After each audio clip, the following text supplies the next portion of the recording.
Sandy wanted to play with his friend Steve, who is in his class at school. Both were the same age too. Besides this, their names started with the letter S, and they even lived in the same neighborhood. One day, Sandy walked over to Steve's house and also brought along a basketball. Though Sandy knew where Steve lived, he'd never been to Steve's house. When Sandy got to Steve's front door, he reached up and rang the bell. "Hi, Steve. Can you come out to play?" asked Sandy. "Sure," said Steve after he asked his mother. "But only for a little while. I'm having dinner soon." Before they stepped off the front porch, Sandy asked Steve, "Hey, what is that little box by the door?" Steve said it was a mezuzah as he reached up to touch it softly and kissed his 2 fingers. Sandy repeated the word, "Mezuzah? What is it for?" Sandy knew English and Spanish, but he never heard of this word before. "It has Hebrew words from the Shema inside," Steve answered. "Shema? What's that?" asked Sandy, as he bounced the basketball a couple of times. Steve replied, "A few words from the Torah. They're words Jewish people say as we pray every day. Ready to play?" He grew anxious as a cricket started to signal that evening was near. "The Torah? What's that?" Sandy was still curious. "It is part of the Bible," Steve said.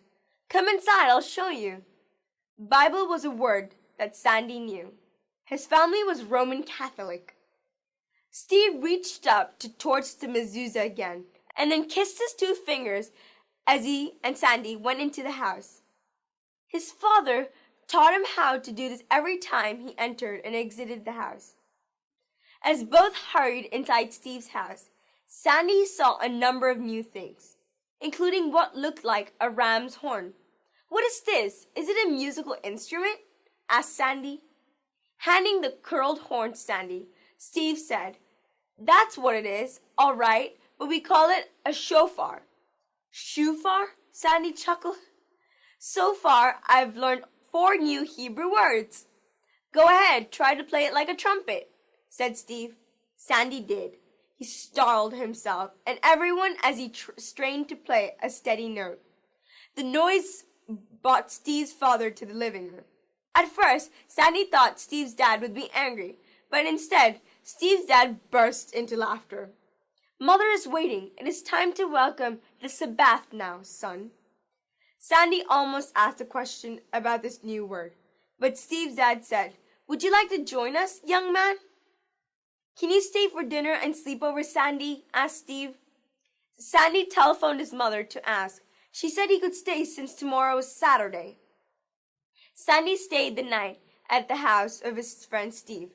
Sandy learned more about new words in Hebrew, but both the friends mostly talked about playing basketball the next day.